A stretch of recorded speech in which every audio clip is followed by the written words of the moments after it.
Kim Hyun-sung returns from a coma with vengeance in mind, ready to take down his bullies. Watch his intense revenge unfold. As a man is falling down the roof, he wonders why he just fell off the roof, remembering that he was about to graduate soon. He depressingly says he doesn't get it, and remarks that the one thing he's sure about is that today is the day he died. However, he suddenly asks himself if he's really dead. A nurse tells the man's grandma that it's already been 3 months, and it feels a bit wrong to tell her as a caregiver, but she's never seen a patient waking up after being diagnosed as being vegetative. She tells her that she should be prepared for something, but the grandma suddenly interjects and asks what nonsense she's spouting, questioning if she should give up because her grandson will never wake up. Hearing her, the man wonders if he's become a vegetative patient and feels his grandma holding his hand. He remarks that he can even hear her voice. He tells himself that everything will be all right because he's never been afflicted with a minor sickness before and will wake up soon. But inside the pitch-black world, nothing was ever allowed to him. His grandma tells him that the doctors want her to give up on him, but she could never do that when she spent such a long time raising him after he lost his parents. She sadly asks him to give her a signal so that she can know he is alive, hearing, which the man desperately tells his body to move, but it doesn't work. Later, the man's younger brother visits him and reveals that he can't stand this any longer because he's being bullied now. Grandma even worked at the store to pay off his hospital fees, but she ended up hurting her waist. His brother desperately asks him to wake up if he cares about them, hearing which the man sadly tells himself that this is just a dream which he'll be able to wake up from if he just holds on a bit more. 3 years later, the man furiously learns that his grandmother unexpectedly collapsed and declares that he will destroy all his bullies and the teachers who just idly watched while he was being bullied if a miracle happens, and he can somehow go back in time. He angrily imagines torturing all of them and declares that this plan is perfect. 10 years later, he is still in a vegetative state and desperately asks to be killed before he's suddenly transported back in time to his class. He sees someone getting badly bullied and recalls that this situation is the beginning of all his pain. Kim Hyun-sung steps forward and tells the bully to stop it. The bully asks if he really thinks he'll be able to deal with this situation before Kim suddenly punches him on the face, remarking that he has returned to the time when he was a first grader, to the moment that he has desperately been wishing for. The Jiga Chad MC has returned to screw up the muscle-headed bullies.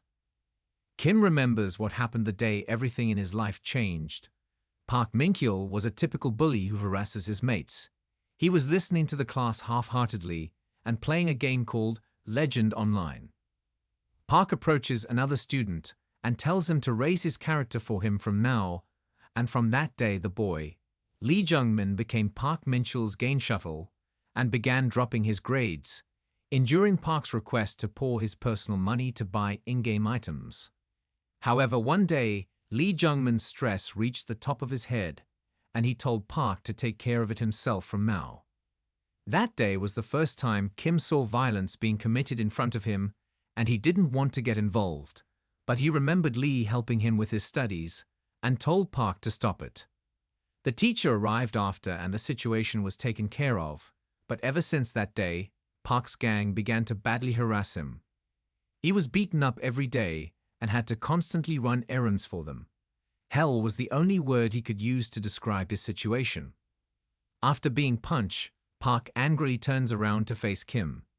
However, Kim suddenly grabs him by the hair and slams his face into the desk. He holds it up and then punches his face again, shocking the class.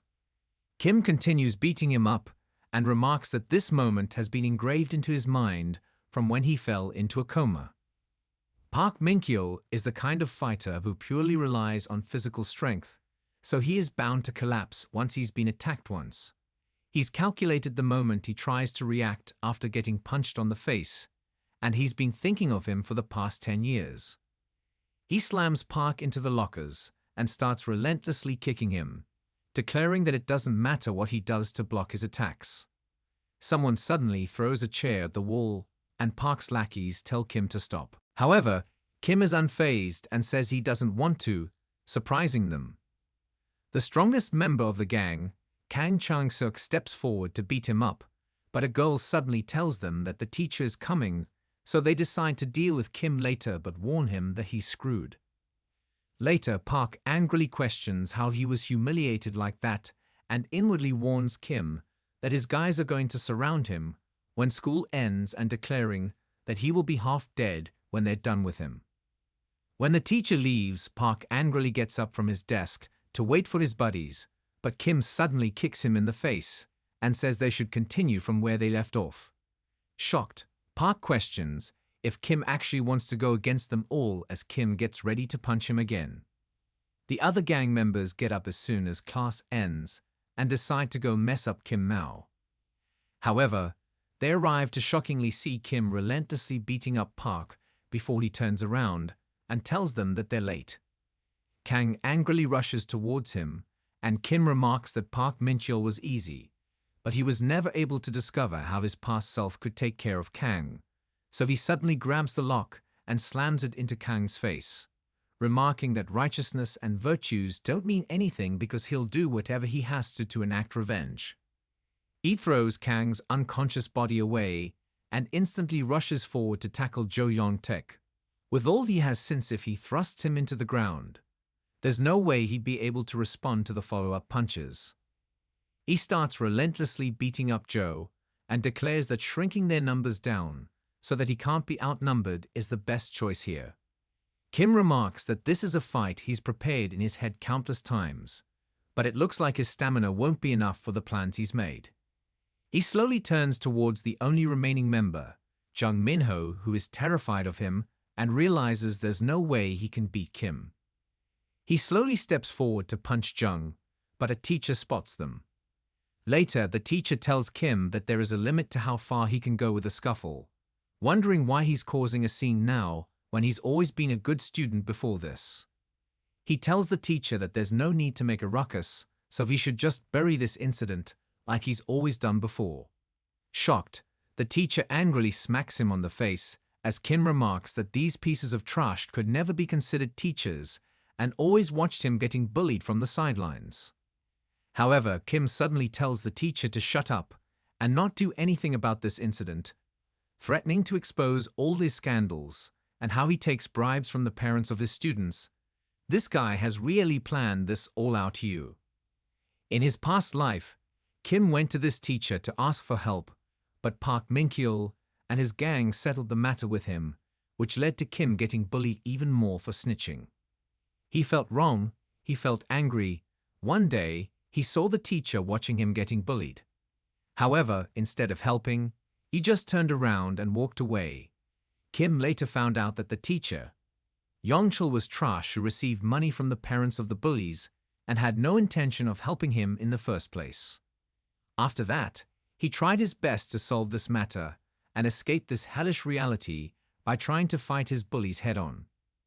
However, he went too far one day and was blamed for the matter by Jung Min-ho's parents, who complained about him to the principal, and he took the punishment alone, while the bullies spent their school life without any problems. After he fell into a coma, he realized that he can't exact revenge with mere strength. Even the adults intervening would have to be completely resolved. Presently, he tells Yong-chul to think carefully before speaking to him, revealing that he has been taking care of Jung Min-ho before he was even admitted to school, and gets paid monthly. On top of that, he's having an affair with the English teacher, and they both go to the nearby motel. Kim tells Yong-chul to not think of this as a passing threat and declares that he is going to trample on his life if he acts like that.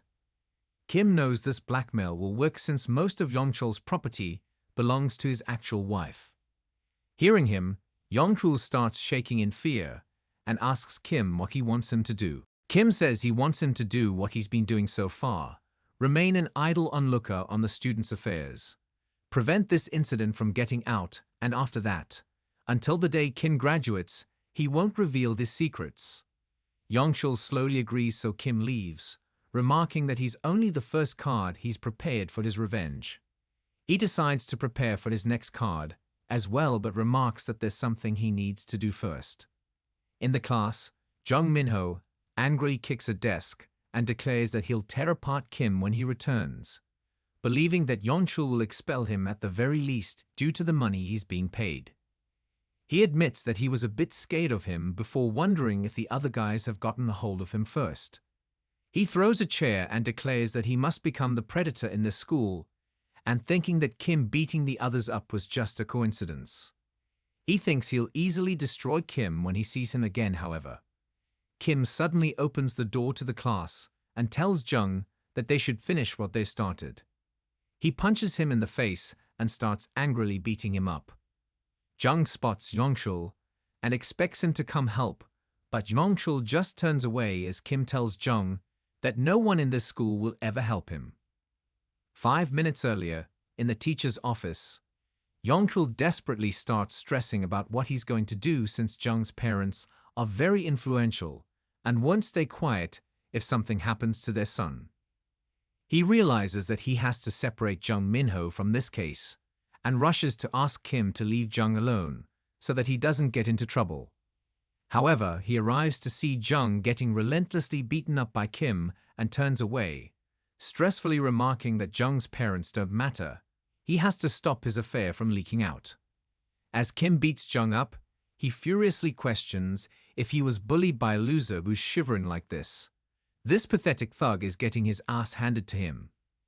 He goes to sit at his desk and remarks that if it's concluded that he didn't touch Jung Minho, they will cover up the rest of the case, but it doesn't matter since he's included Jung into this case as well. He believes that the principal will try to severely punish the perpetrator. However, the students watching would surely want to cover this up, so Kim remarks that this is just the beginning of his revenge.